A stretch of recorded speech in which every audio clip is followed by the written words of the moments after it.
Hey, what's going on? Welcome in. Whew. New week. It's another Monday. I know Mondays can be tough, but it's all right. We're going to get through this together. We got a great episode lined up for you today. My name's Jesse Montano. I'm going to be joined by Meghan Angley in just a minute. We got John behind the glass again because Chloe either hates us or she just lives in France now. We're not really sure. This is planned. But like I said, great show for you guys. Really excited to get into it, get this week off to a good start. As always, want to remind you guys about our great friends over at Trusted American Mortgage. Head on over to trustedamerican.com/sports. They want to help you out, lower your interest rate, get a better monthly payment. And if you act right now, they might even be able to help you skip a couple of those monthly payments, put some cash back in your pocket. So head on over to trustedamerican.com/sports. See how much money they can help you start saving today. Hello and welcome in. Please do not leave your luggage unattended on the station.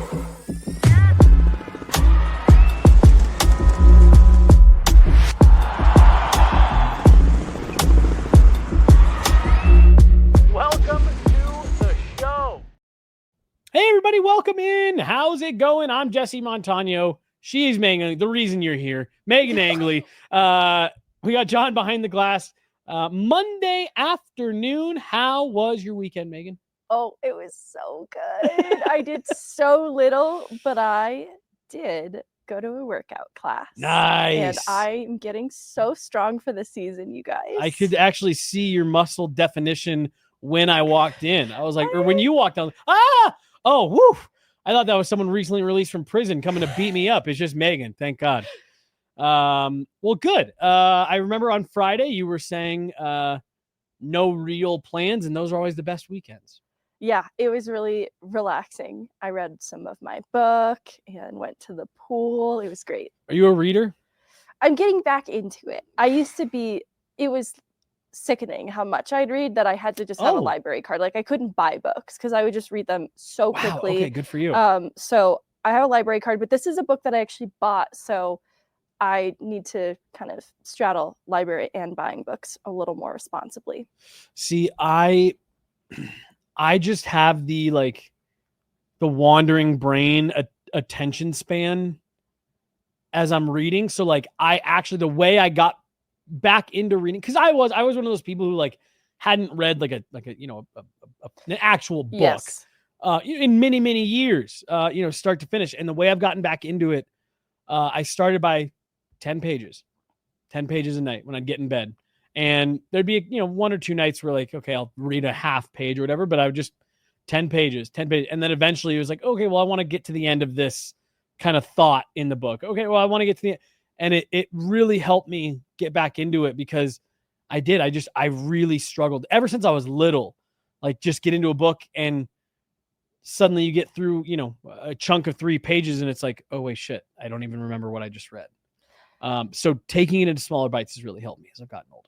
I do listen to music while I'm reading. Oh, so I think I've got a problem. Yeah, I couldn't do that. And I'm not sure what, I'm not really, I don't know. I think it's to tune out outside noise, like if I'm reading outside, more than anything. But I can understand needing to address having a difficult attention span one way or another. And see, like people recommended to me once, like, or have recommended me before, like, oh, do books on tape. And I've tried that, and I find it even easier for my mind to wander because you're in the car and you're listening, or you're on the plane, and there's just so many distractions. As when you're reading, you're in it, you're reading the book, and that's what you're paying attention to. But this is now a book podcast. But what are your favorite books? Comment below. But yeah, I do enjoy reading, and I get something out of it. I am with Hurricane here. I will sometimes put on, as we were talking about, like classical music. Something that I don't have to like fucking sing along to in my brain. Ooh, wow, I just dropped one. Vaguely, get in the chat and let me know if you want me to spoil the surprise for Meghan, what you were texting me about. Okay, should we get into some of this? Is it a book? No, it's not a book. Okay. Okay. Full reset here. Yeah. All right. Well, It could be from someone from prison that came to beat up Jesse Yeah. Meghan. Sorry, I wasn't following along. No, you're earlier. fine. That's hilarious. But Vaguely was texting me about a swear jar, and I'll leave the tease at that for the chat and for the pod. You're gonna be a proud contributor of the swear jar. I'm gonna have to stop fucking. Oh my god! I just did it again. Lose a full paycheck to it. All right, I want you guys to weigh in on the chat. What charity should the proceeds from the swear jar go to? Great call out. We'll be sending a monthly donation of 38 cents. See you next month. No, we're gonna do it by the decade. Well, we'll leave it out for all shows, and at the end of each month, everyone who's messed up. Yeah, we're a sports media company. That's gonna add up. Yeah, it'll add up. That'll freaking add up. That'll freaking add up. Let's start with Danil Gushchin here, Megan, because this is something that actually we had Dan Webb from 43 Degree Sports on the podcast the day that this trade broke, and it was right as we were wrapping things up. So we're not going to spend a ton of time on this. At the end of the day, it was a prospect swap, more or less. But Danil Gushchin, Megan, is a player that YouTube responsibly, he needs to come with that label right on the back of his helmet. YouTube responsibly, when you're talking about Danil Gushchin, I've gotten a lot of DMs and text messages and things like that, people talking about this guy. So I just want to unpack a little bit of who this player is, and we can just touch briefly on why this didn't work for Oskar Olausson. We are also going to get into, I sat down with Toby Petersen, former skills coach for the Colorado Avalanche, new head coach of the Texas Stars. We're going to get into that as well. And then we are also going to talk about this Olympic orientation camp that Hockey Canada, has sent invites for. And there's at least one former Av who is a little confused, thought his invite must have gotten lost in the mail. And we're just going to go through this list. And did you see that? I did. Yeah. He's so funny. He is funny. But let's start off the top here, Megan. Oskar Olausson swapped to the San Jose Barracuda in exchange for Danil Gushchin. Gushchin, young Russian prospect, 23 years old, I believe, 5'8", undersized guy, but this guy's a little bit of a human highlight reel. Really high skilled, high producer at the AHL level. Do you want to start with Gushchin, or do you want to talk about Olausson first? I don't have a preference for the order. Let's start with Gushchin. I remember you saying on that show when we were just kind of flying through it quickly, you said, well, this will be good for the Eagles, if nothing else, not have to deal with this player on the opposite side. Yeah. 28 goals, 51 points for the Barracuda last year. And like I said, if you go pull up his YouTube highlights, some highlight reel goals for sure. What are your thoughts having seen a bit of Danil Gushchin last year? Or I guess not necessarily based on what you thought, just your thoughts in general. Yeah, because he's been with the Barracuda for a little bit now. He's their all-time leading scorer with 150 points and also holds the franchise records for goals and assists, which is how that points total comes to be. That is typically how that works. But I think the playmaking ability of Gushchin is what stands out in his game, as well as a pretty decent shot. I think it profiles differently from Olausson's shot, but it's one of the ways in which he is such a prolific goal scorer. But I think the playmaking ability is what has impressed people over the years as a young prospect. I think, too, I made the note in my initial reaction to the trade about the identity that the Barracuda seem to be trying to build around really responsible two-way players that are going to get involved physically.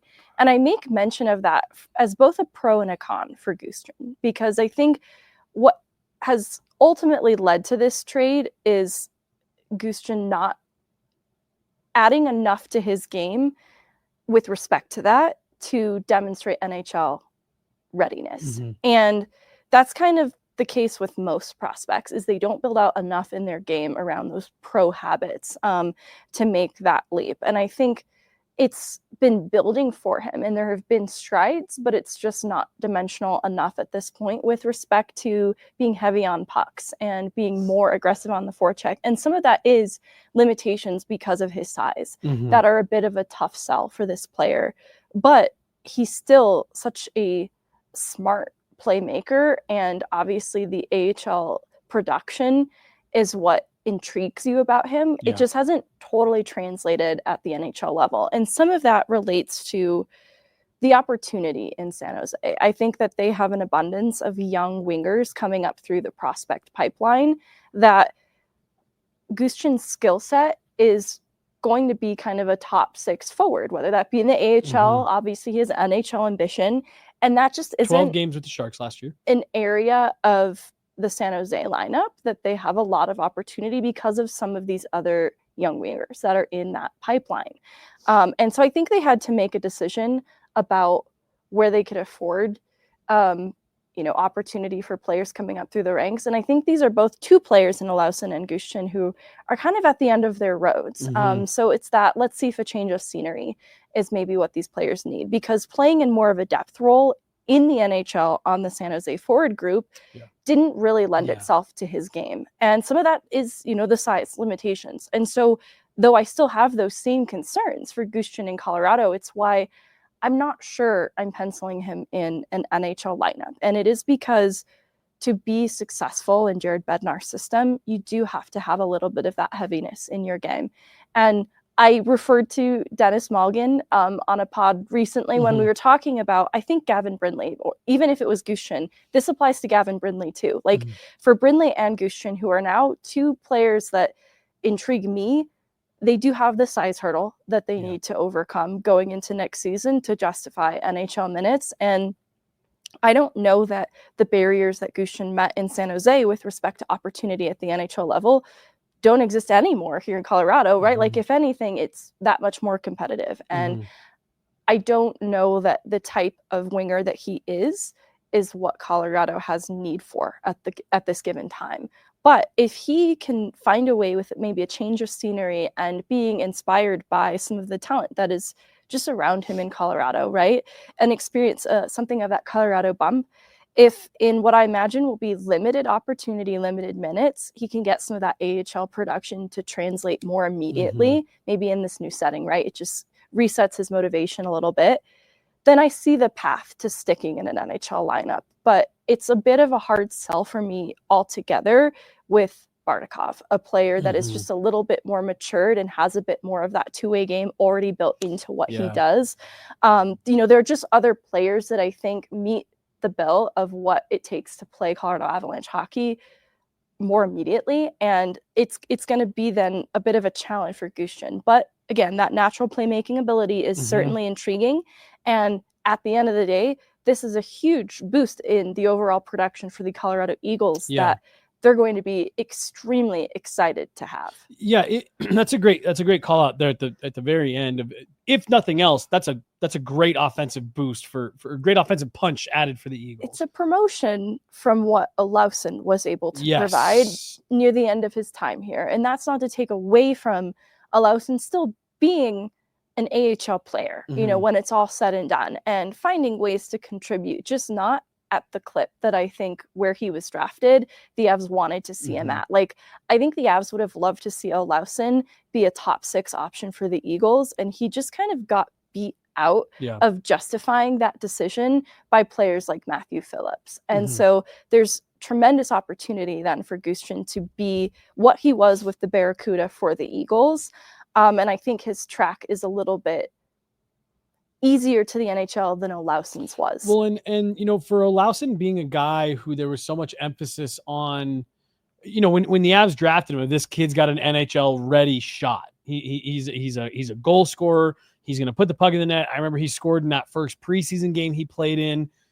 Beautiful wrist shot. And it's like, oh, okay, this is this is who they're getting. And that part of the game just never really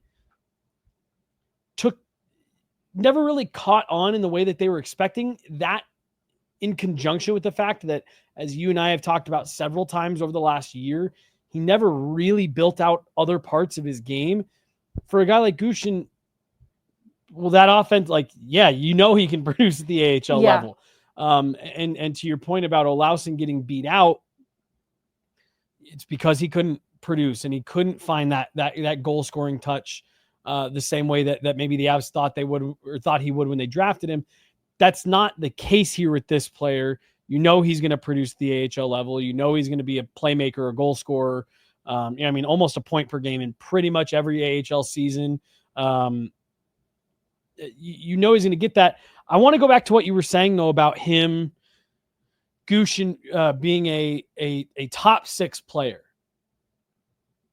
whether it be at the AHL level or NHL level. That is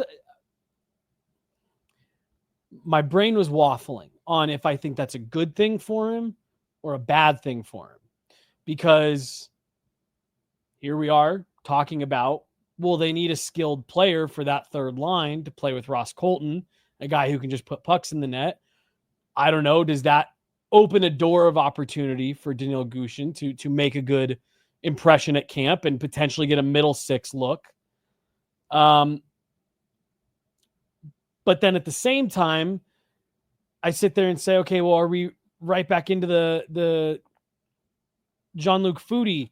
That's exactly the player I was going to mention. Yeah, where it's, okay, well, this player, and maybe even Cal Ritchie as recently as last season, where it's, okay, well, you see the fit when you put him with more skilled players, but we don't trust him yet. He doesn't have the 200-foot game rounded out yet to be playing him in those roles. But his game definitely doesn't lend to what Parker Kelly, Logan O'Connor are doing. It's hard to find advanced metrics on a lot of these AHL guys. Definitely, Danil Gushchin, despite him being a big offensive producer, there's a lot of stuff that's happening on his end of the ice when he's out there as well. There's a lot of goals being scored. So yeah, it is. I am going to be really curious to see how he can assimilate his game to, as you were saying, that Jared Bednar 200-foot style, if the change of scenery helps that at all. Well, and I think coming from this iteration of the San Jose Barracuda is why I pointed out as a pro as well. I do think there's a willingness and a ton of effort in his work ethic to be that player. And that wasn't always true of some of the high-skilled players we've seen come before him. There are players that we've seen show bursts of wanting to apply themselves in this way, but not do so consistently. And so it's not exclusive to Jean-Luc Foudy. There are other players who have come and gone, and that's the reason that they've gone. And so for Gushchin, that'll be the question to be answered, is if he can continue to meet the development of his game with that same level of effort, because I do want to give him credit for that. I think he wants to build out this dimension in his game. Then there is a path forward for him developmentally, and it's going to come down to the consistency aspect of it. And that's what I look forward to, because it's not so different from the conversation we're having around Gavin Brindley, a player who is known for his motor and his work ethic as well, also very undersized.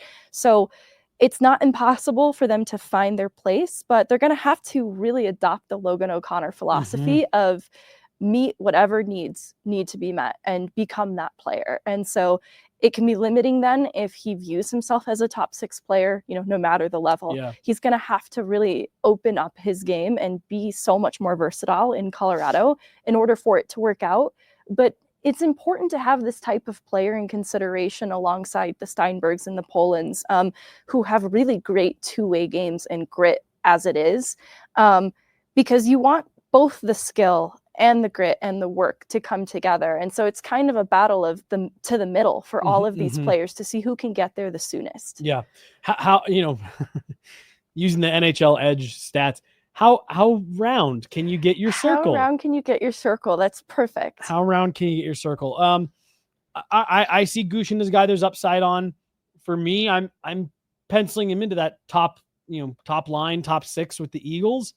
I think this is a guy that's going to have to really earn it with the Avs, which I'm not saying isn't possible, but I think he's going to have to really earn it. So when you pull up Danil Gushchin on YouTube, you are going to be impressed, but there's a lot that happens outside of those highlights that he's got to round out. It's so hard to get skill to translate to the next level. Like, I still think about Poland being tied with Fantilli for goals in the NCAA. And then his first goal scored was actually in his debut with the Avs after going like 30 plus games with the Eagles without registering a goal or a point, something like that. I might have the numbers a bit mixed up, but it's really hard to get that to translate. And that is not a knock on Gushchin specifically, but he has really mastered production at the AHL level, which is already a step above some of his peers that he's competing with. But that is another aspect too of his game that he needs to unlock at the NHL level. I mean, people are probably getting sick of hearing me refer to Rocco Grimaldi, but he's another player. Like, go look at the way that Rocco Grimaldi produced at the American League level, World Championship, and just to your point, it just never translated to the NHL in the way that it did at almost every other level of hockey. Like, it's hard for that skill to translate directly, and that's why when you find the young players who can do that, that's why it's special. It is, especially out the gate, because like Gavin Brindley has had a rough introduction to the pro level, and I think it will level out from this point on, but his production did not stay consistent with the clip he was producing at in college once he graduated to that next level. And I saw a lot of hope around this prospect as well, but to have then in contrast how readily it came to Gushchin, who has also been playing in North America for some time. He's been very committed to making it work here with NHL ambition, going back to his junior days. And so I think 3 years in the USHL. His patience through this trajectory too gives me a lot of confidence that he can stick with it. You know, there are some players who tap out sooner. Like, I'm surprised to see Nikolai Kovalenko didn't give the NHL more of a shot. Just a bit of a bummer. Honestly, I really thought there was still NHL potential in this player. And I'd love to know what the market was for him. Because I really do. I just struggle to believe that there was nobody interested in a player like that. Same. But anyways, yeah, Danil Gushchin, a patient player too, deserves some credit. Yeah, no, absolutely. And maybe Nail Yakupov is a better example that I should start giving instead of constantly referring to Rocco Grimaldi. Because you leave that boy alone. Yeah, he actually was like my arch nemesis. Not actually. Yeah, because Yakupov? of Grimaldi, because of how well UND played against DU and how much Grimaldi was responsible for that. Like, he was in my nightmares. Well, and so again, like, you know, just another example of, like, I always bring him up because of how good and how talented. I remember watching him at practice when he'd be with the Avs. It's like, this kid is ridiculous. It's hard to get skill to translate in you know, in that kind of manner. And it even takes, you know, I talk about Kirill Kaprizov sometimes. And I remember that first year that he went to the playoffs, and I believe it was Dallas. I mean, just ate his lunch money. And I will never forget, there was a scrum around the net, and Kirill Kaprizov wasn't involved. He didn't poke anybody. And there were two Dallas Stars players that just, I mean, were giving it to him. And he was skating to the bench with this look on his face, like, what's happening? Like, what's going on out here? And it was that first time where it was like, yeah, that was Kirill Kaprizov's first taste of the intensity going up, and that much less room, and you have 1 second less, and you know, they're gonna finish their check 10% more than they would have in the regular season. And it's just, and he's now obviously adapted his game, and he's an elite NHL player. It's hard for skill to translate in the NHL. Everybody is so good. You have to be ready to be humbled at the next level. And the sooner that you embrace that as a strength, the better it's going to work out for you. Let's touch real briefly on what it was that didn't work for Oskar Olausson. And honestly, maybe as evil as, hey, or maybe as easy as, hey, everything we just have been saying, he didn't do. It's tough, right? Like, that's where this is kind of equal with regards to prospect swap. But some of this, I think, is relying on Olausson's initial draft pedigree. There was injury too. For Olausson's path to this point that I think impacted some of the body of work we have to evaluate him off of. So I'm sympathetic to that fact as well. But I think ultimately, for where he was drafted, being in a middle six role at this point in his development was a bit disappointing. You know, it's not as if he didn't have any production from more like a third line role. He just, even dimensionally, lost out on power play opportunities by the end of his time here, because just having an amazing shot from the dot is not going to justify being on even the second unit when they have these other options. And so that's kind of the story for Olausson by the end of his time here, is there were better, more diverse options for the Eagles power play that kind of put him really down then in the depth chart. Like, he'd still get some looks on the power play, but it wouldn't necessarily be properly the second unit, right? Like, he'd be kind of going out if things just weren't working after the first and second unit were on spot shifting in. And that is a reflection of, I think, where he'd fallen, because he, you know, went from being projected to be this guy that you absolutely want shooting from the circle on the top power play, at least in Loveland. And you want him competing for top 6 opportunity, and it just didn't fully come together. It's not as if, though, he's leaving the organization in this total despair in terms of what he is as a player. Like, he was playing alongside Poland, Steinberg, or like on a line with Ivan and Jake Wise, and those are all players that I think do a lot of what you needed to see Olausson doing. So I really liked the intent behind it. And I think it was just okay. I wanted to see more dramatic results, though, by the end of Olausson's time here. And it goes back to everything we were just saying. He was a bit too much of a one-trick pony. You know, it wasn't as if he was a liability every time that he was on the ice. He just wasn't having the impact of a power forward. And that was what he was supposed to become. And it just wasn't really getting there. Well, because 6'2", you know, I had an Avs player tell me a couple seasons ago, like, hey, you know, if this kid keeps developing, he can be an Andre Burakovsky type. And it just never got there. And here was the thing that was always most alarming to me. And again, I'm going to read some point totals here, and that never tells the full picture. But here's why it was concerning. Throw plus minus in while we're at it. Yeah, perfect. His rookie season with the Eagles. 11 goals, 9 assists, 20 points. Sophomore season, granted some injury in there. 11 goals, 9 assists, 20 points.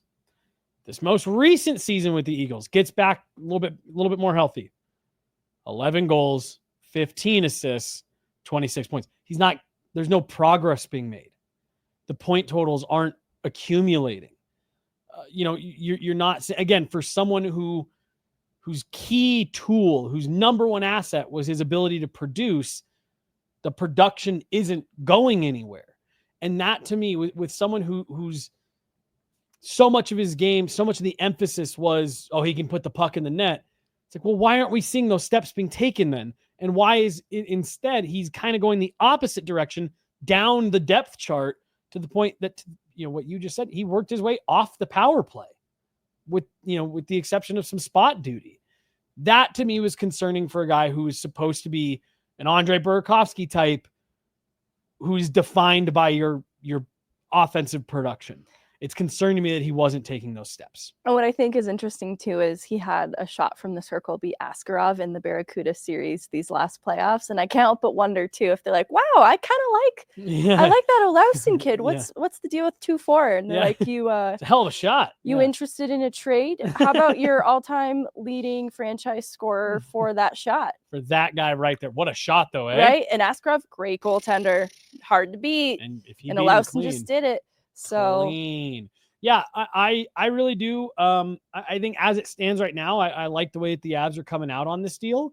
Time will tell. Obviously, both players have a long way to go. But if nothing else, the Avs are going to get something a little bit different. The Avs / Eagles are going to get something a little bit different for some AHL production, if nothing else. Speaking of development, I caught up with Toby Petersen last week. Yeah. And it was a whirlwind pulling it together. I want to give a huge shout out to Toby for, he literally came and did it. He was like, I got to get back. My wife's getting everything ready. The pods are showing up in like 30 minutes. We're getting everything loaded, so everything can be put on the truck. So, I mean, he literally carved 30 minutes out of, chaotic moving an entire family to a different state. Yeah. To just come and talk to me, because I was down in the area, and he shot over to Family Sports to meet up with me. But Megan, look, this isn't me like trying to take a shot at the Avs. or anything like that. But get him, man, it is a bummer to let a guy like this get away from the organization. Not only from all the good that we saw him do with the Avs players, and he talks about that and what his kind of goal was with those players, but the way he helped get injured players back ready to go and get back on the ice. Not only all that, but such a high character individual. Yeah. You and I got to know him a bit just because he spent a lot of his time up in the press box. Bummer to see a guy like this get away from the organization. Yeah. And you know what makes me sad too is I have no doubt that the people they have coming aboard have tremendous character. Absolutely. I've already gotten so many DMs about how wonderful these people are too. I think this is the other side of the hockey culture conversation too, is a lot of really great people involved with this sport, that it does stink to see them go. Like when you have the opportunity to connect with them, even just a little bit, right? Like I didn't know Toby Petersen very well, but I saw the impact that he had when there would be guys rehabilitating from long-standing injuries. And, you know, players like Josh Manson would talk about how that was some of the only ice time he would get. And so that's that familiar face in Toby Petersen that is making this less isolating of an experience for him. And you could just see the positive returns that the players had in having a guy like Toby Petersen around. So I am sad to see him go. Yeah. Well, I'm going to play just a snippet from the interview. You can head on over to our YouTube channel, find the full interview. It's about 15 minutes. But here's a little preview of my conversation with the former skills coach for the Colorado Avalanche, Toby Petersen. All right, well, Toby, I really appreciate you taking the time. I know you're getting ready to get out of town. The new head coach of the Texas Stars.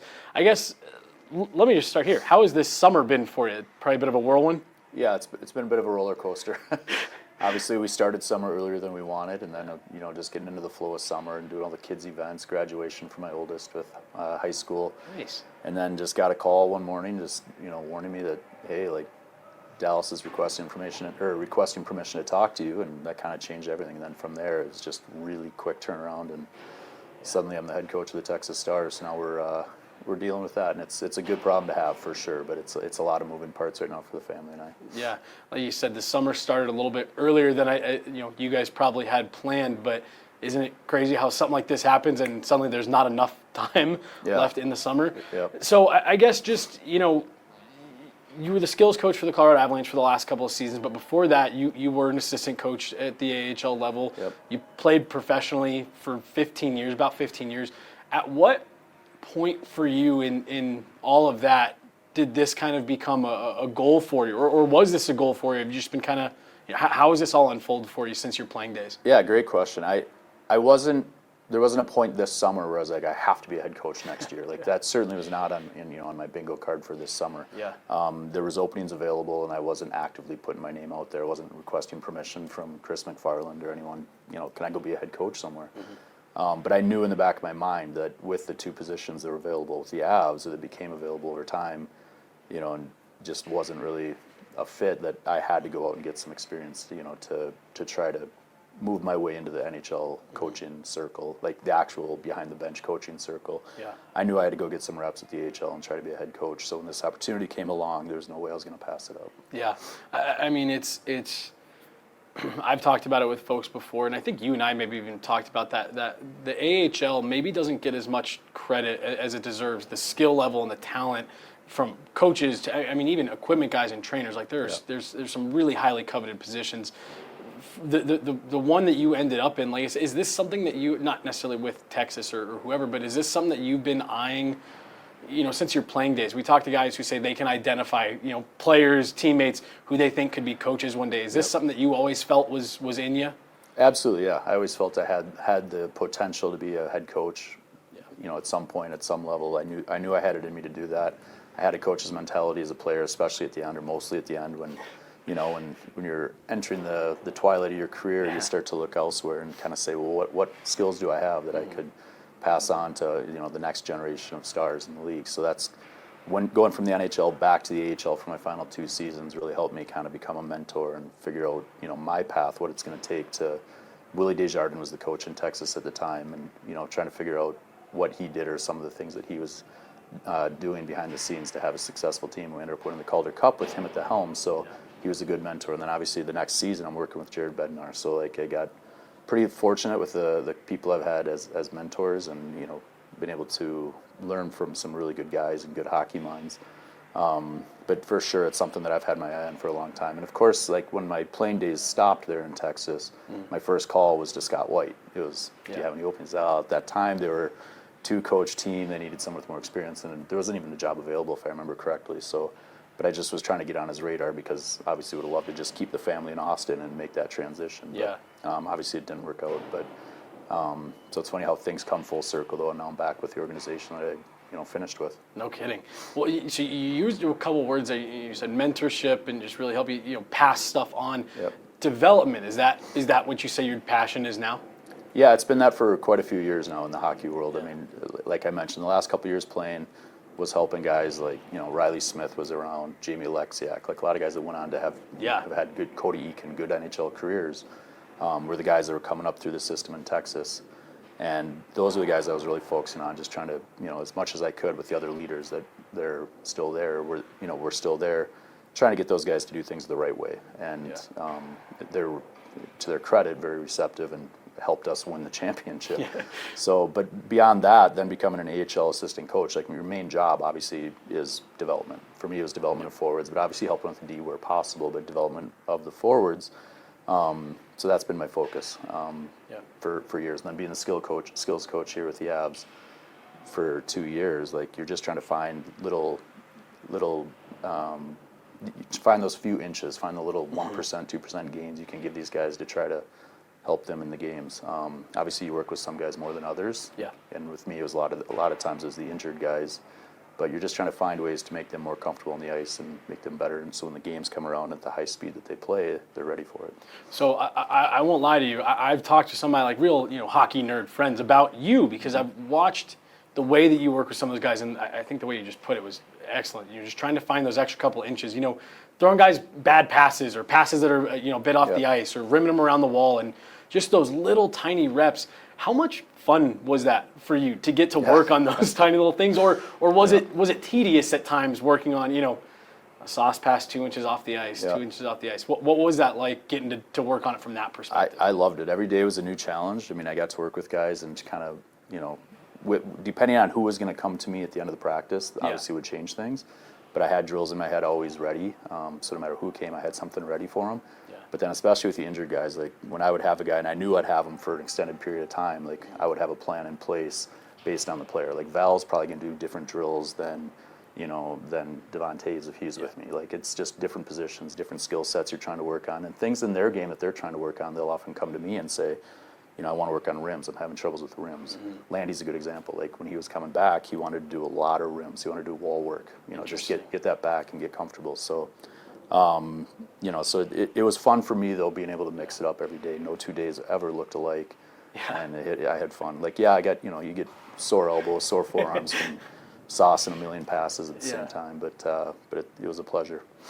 And I know you and I have talked about this before, but not every NHL team or organization has a position like that. How important now, having been in that role yourself and now moving into a head coaching role, how important do you see having someone who can work on those little things? And like I said, I love the way you put that, helping each player get those extra couple inches. How big is that in today's game?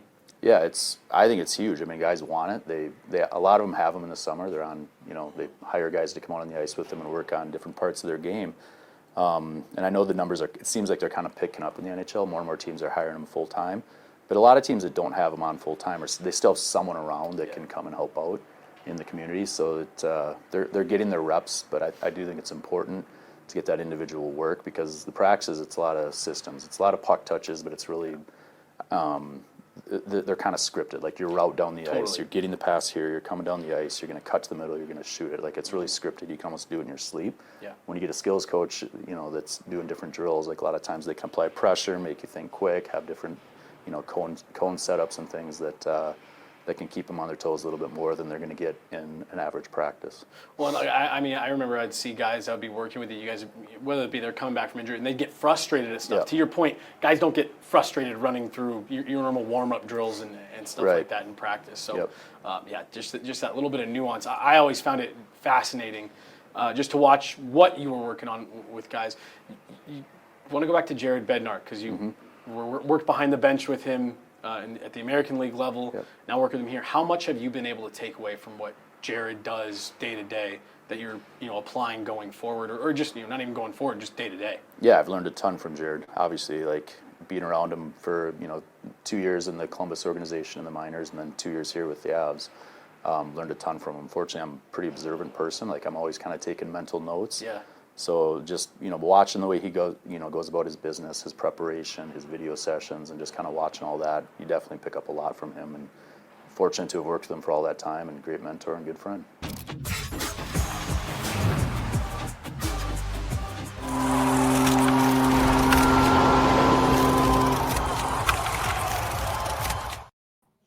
All right, so there we go. You can catch the rest of the interview over on the Gorilla Sports YouTube. Trying to help players get an extra inch, 1 or 2% better. I really loved that because that's what it was. Can you take this puck off the wall 1% quicker than the defender can close on you, so you can get a path to the net? Like I said, selfishly, I'm really bummed he's not going to be around. I always love talking to Toby, but that's a guy that I think has a long and fruitful career behind the bench ahead of him, Megan.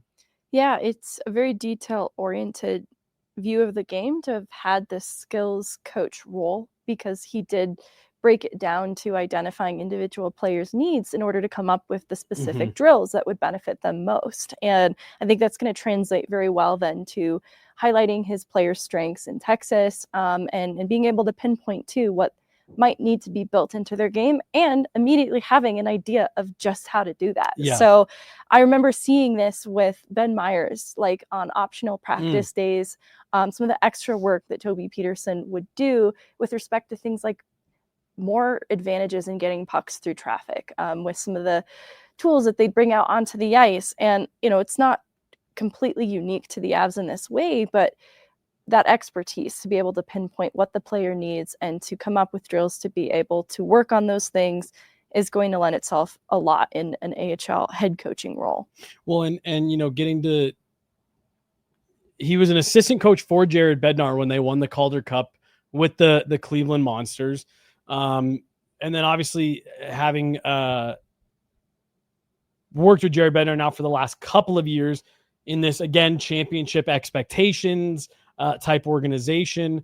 I think that's going to go really far for him. And one of the things he gets into in the part of the interview that we didn't play is that nuance of how he works with players and gets those individualized programs set. And it's a lot of two-way communication and, we're working on those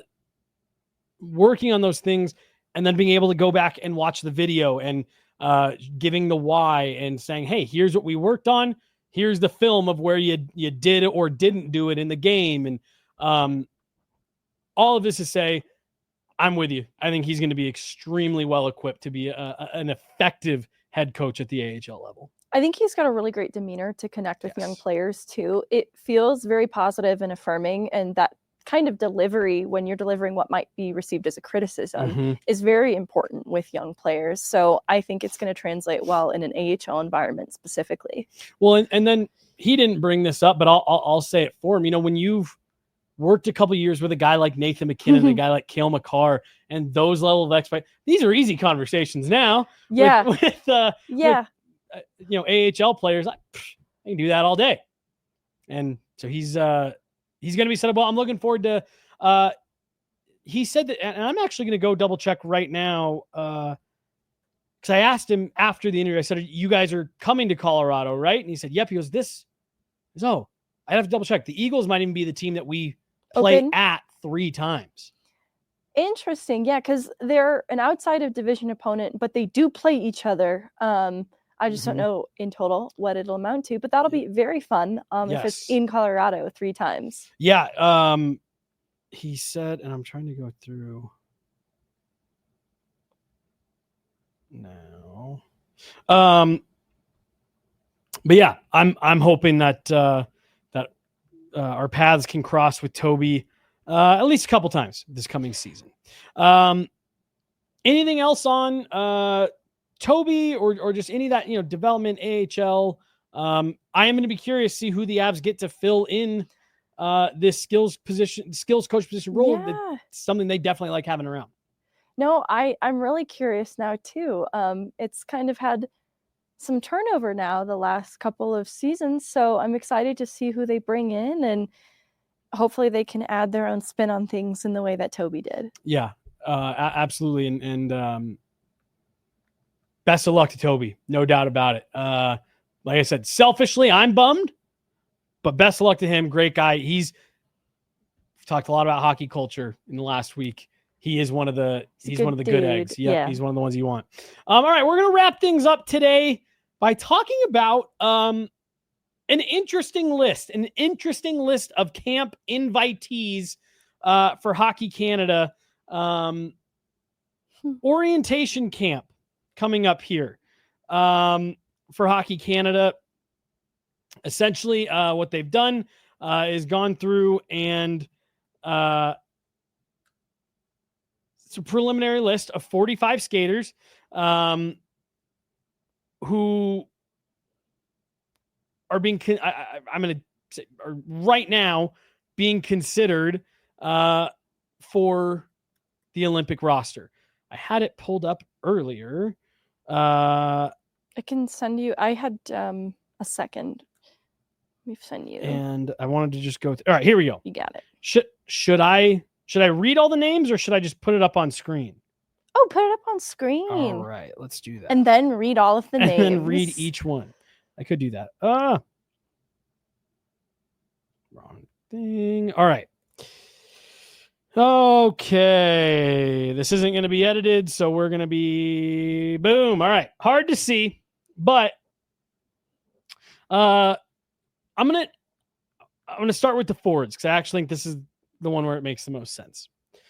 Connor Bedard, Sam Bennett, Quentin Byfield, Macklin Celebrini, Anthony Cirelli, Sidney Crosby, Brandon Hagel, Bo Horvat, Zach Hyman, Seth Jarvis, Wyatt Johnston, Travis Konechny, Nathan McKinnon, Brad Marchand, Mitch Marner, Connor McDavid, Ryan Nugent-Hopkins, Braden Point, Sam Reinhart, Mark Scheifele, Mark Stone, Nick Suzuki, John Tavares, Robert Thomas, Carter Verhaeghe, Tom Wilson. So those are the forwards that have been invited to Olympic orientation camp.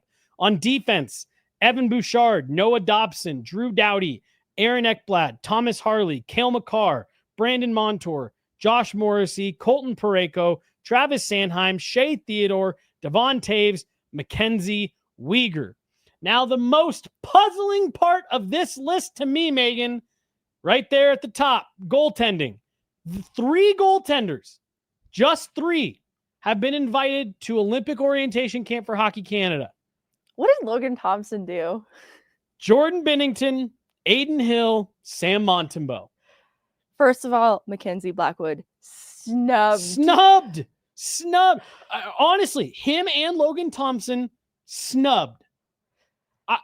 I don't know what is going through the brain of the. And if this is just a camp, you can have a couple more goalies. Right. You should have 6.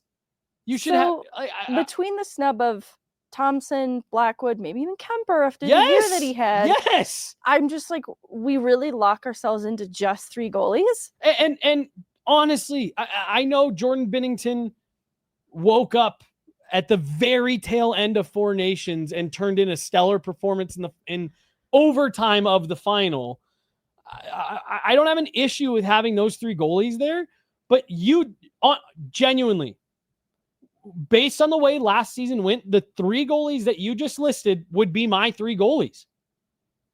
Mackenzie Blackwood, Logan Thompson, Darcy Kemper.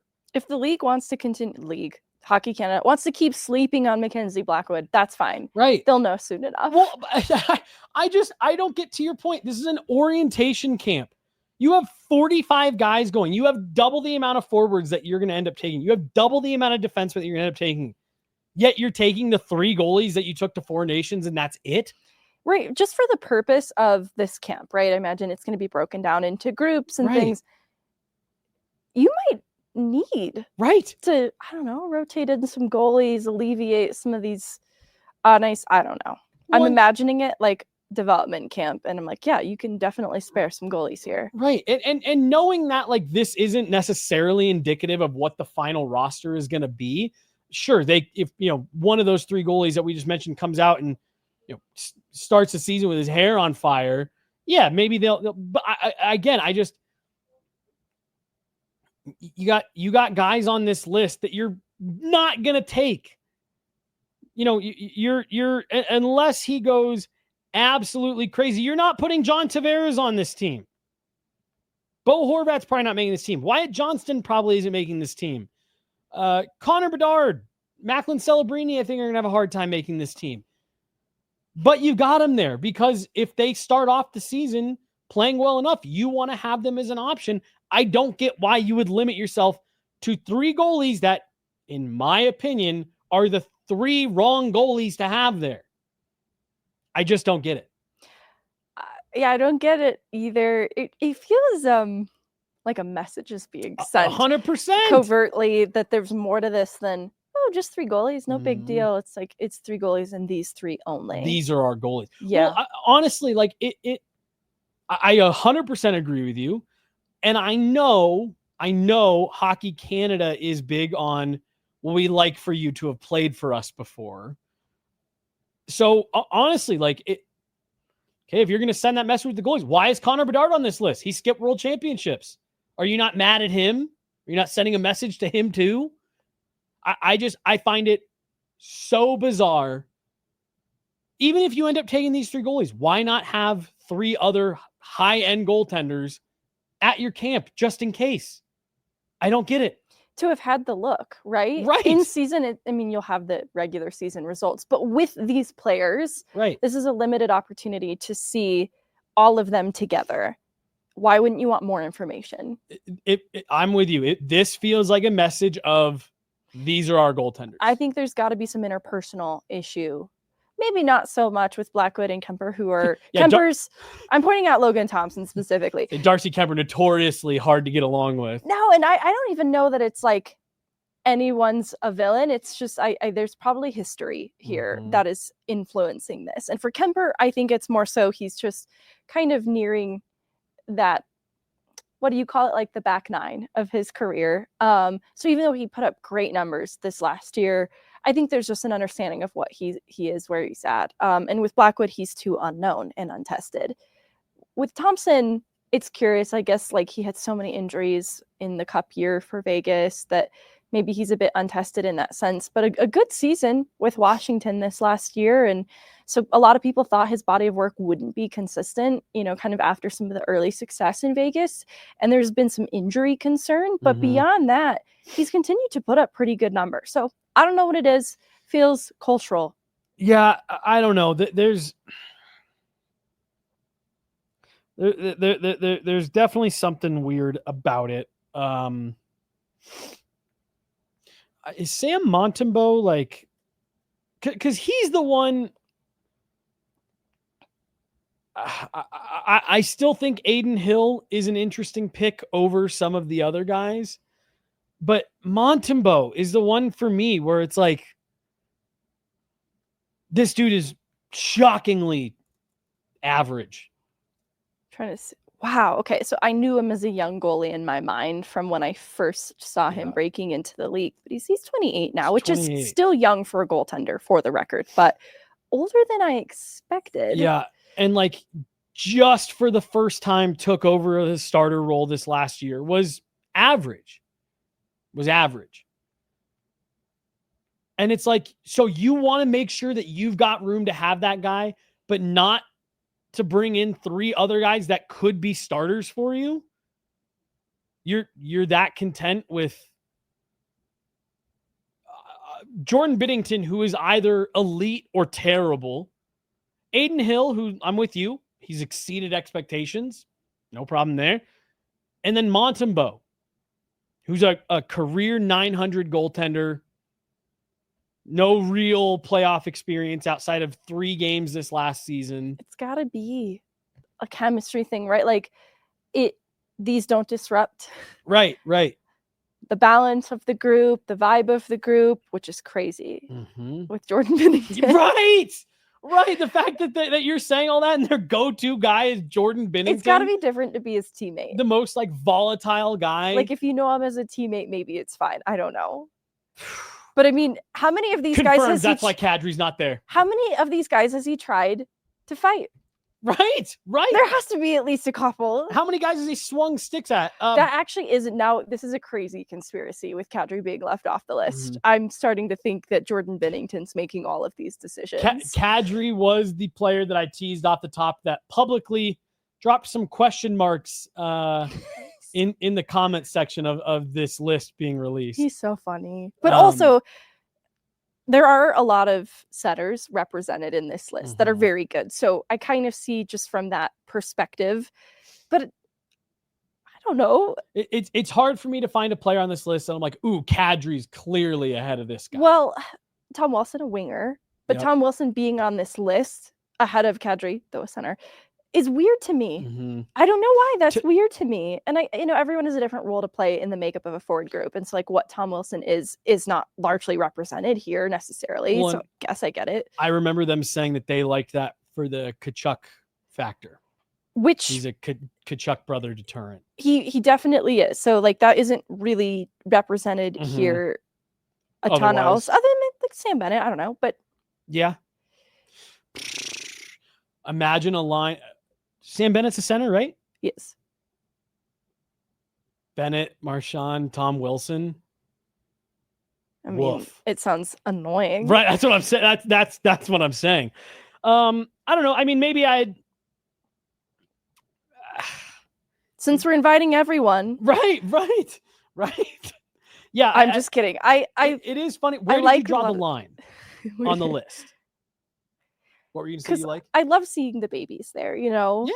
Celebrini, Bedard. Totally. But if it's kind of like for the experience and to start getting them around these group of players, I don't know, why strip Kadri? Right. No, I of the experience. I agree. Bo Horvat, maybe Anthony Cirelli. Oh, I love Cirelli. Well, I'm just saying. But I know I see what you mean. That you could talk me into. I also really like, but like that. Those are a couple players. I'm like, yeah. You could convince me that you'd want Kadri ahead of that. Yeah, I don't know. That's a good list, though. I mean, that's a lot of good players. No, this is a good problem to have. It's a good list, except for the goalies. I don't understand. Weird. I don't understand. No, the goalies are weird. Let me go back to the defensemen again. Let's see. I like the defensemen. Yeah. Noah Dobson. Again, that's another one where it's like you're bringing Noah Dobson, but you're not going to just bring some of these other guys for them to get like Noah Dobson will be on some Olympic rosters in the future. Probably not this year. Yeah. There's just some of these guys that you can look at and say, yeah, they probably won't be there, but I understand why you brought them, which makes it even that much more puzzling why they left certain players off. I kind of get Noah Dobson. I feel like Sanheim's an interesting player, like has had now a couple good seasons that I think have elevated his, because his name's now come up in trade rumors, and Philadelphia is unwilling to part with him because of the increased value. But I guess I just need to see it more consistently. Here's a for comment me to be super sold on apparently on Sportsnet. Steve Villaquette said that Logan Thompson wasn't selected by Team Canada because of, quote, personalities at the top. The quote goes on to say, quote, I don't think Cassidy and DeBoer were going to have it. That was never going to happen. So I think this is real. This is a thing. Pete DeBoer and a goalie with an issue. Fork founded kitchen. But I mean, there's got to be more interpersonally going on there. Right. Like you said, they're clearly after high upstanding moral characters. That's why Jordan Binnington's on the list. I think Jordan Binnington's got dirt on somebody and he's making these decisions. He's pulling some levers. Anything else for today, Megan? No, I'm just looking over the defenseman one last time. Yeah, Owen Power. What do you think? Is he on the list? He's not on the list. So again, this isn't, since we're inviting everyone. This isn't a shot at Noah Dobson, but if you're gonna have Noah Dobson there, why wouldn't you have Owen Power there? Like that's. I would love to know where they said that's enough. We'll stop the list here. Because that's a young defenseman that I think would also benefit from this experience in the same way we're talking about Celebrini and Bedard. right, so. right. Probably not for this Olympic cycle, but when the NHL goes back in 2030, yeah, those are probably the guys. I'm not mad about any of this. Well, no, maybe I'll be mad about the goalies. I'm annoyed about the goalies. Like you said, I don't really care, but it's annoying. Confused by the goalies, but also as long as they stay blind to Mackenzie Blackwood for now, I want him to have opportunity later. Mm-hmm. And, it's also one of those things where, okay, well, maybe Mackenzie Blackwood getting a 3-week break in February will be a net positive. Exactly. I won't mind it. Yeah. He can go get sunburned again. That's right. That's right. All right. That's going to do it for today, folks. We'll be back at it on Friday. Another great show for you guys. We're into August. We are in the home stretch here of the off season.